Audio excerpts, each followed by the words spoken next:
A group of us was members of a gym called Misco's back in 1985. It was a fine gym actually, it was ahead of its time of anything. It was the only gym in Galway, but unfortunately it closed as well in '85. So we decided we'd get together, we formed a committee, and the next thing was to get some money from somewhere. So this Town Park Centre, it was newly built then. So we took a lease on that for 35 years. I know 35 years is a long time, but now there's only 10 years of that left, you know. We would need 200 members to make it viable, which we did get, you know. And I remember the membership was about 40, 50 pounds a year, and you paid 150 then a session. In the early stages then, like in the 90s, you know, we had the support of the rugby club, the Connacht Rugby Club there. Eric Elwood cut his teeth here, Damien Brown and Johnny O'Connor, you know, name but a few. The Gaelic, Michael Meehan, the Donlans, all those trained here. And they used to train and got Benny's gym. Yeah, they all used to. There was no other gyms at all. But now, of course, Connacht have their own gym, the GA have their own gym. But they were a great asset to us in the very beginning, you know, to get us up and running, you know. Back in '92, we started off powerlifting in Connacht. It was the first ever powerlifting competition in Connacht. And I remember trying to get the lads to warm up for the competition, and they were too shy, you know what I mean? But once, of course, they got one competition under the belt, they were away with it, as you know, in the bodybuilding scene, the same thing. We got well recognised in the powerlifting scene. There was a small group then going towards the bodybuilding scene then. It kind of goes in a cycle, you know, you would get the powerlifting, Olympic lifting, bodybuilding. Now the bodybuilding scene back then was quite small. Yeah, it was. You know, though even saying that, we had a few Mr. Irelands.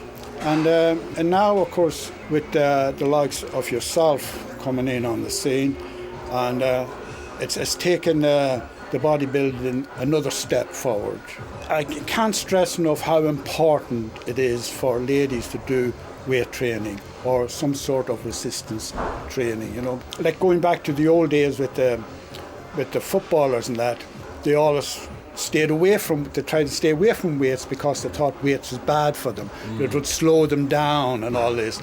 And it's kind of, with the ladies now in the present day, they think that weights would make them bulky and all that, but not so. It gives them a nice toned muscle, you know, and when you exercise the muscle in turn will strengthen the bone and so on, you know. The new people on the block now, you know, the younger people like yourself and like the young ladies that's coming in, I mean, they know so much about anatomy, if you like, now. Do you know what I mean? You think they were doctors, you know. Yeah. They know, so they're very, and once they get started, you know, I always say to them, you know, once they come up the stairs, they're always sort of feel a little bit weary because as you were saying, you know, it was kind of a male-orientated gym, you know. But not so anymore. It's changed, you know what I mean? You know, sometimes even in the daytime I can see just more girls than men here, you know what I mean? And it's, you know, we go through like 200 people a day, you know. It's always been the same over the last 20 years or so, you know. This summertime, you know, you'd have around 400 members, and the winter time then you'd have 500, you know. Yeah, it's great. Because, you see, it's what you call... it's like a cooperative, do you know? It's nobody owns it or anything. Like the members own the club. Right. Do you know what I mean? So it's what you'd call a not-for-profit club. So the money has to go back into the club. Yeah.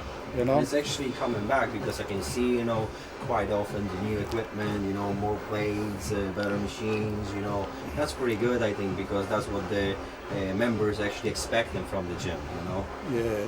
Well, when I think back of the very beginning, you know, when somebody like myself was into weight training and benching and stuff like this, if you were benching, there was no weights for anybody else. You know, do you know what I mean? Sometimes it's happened today, you know, in some of the other gyms, you know, for sure. Yeah, you know? but not so here now. As you know, Not there's thousands and thousands of kilos out there in the gym, you know.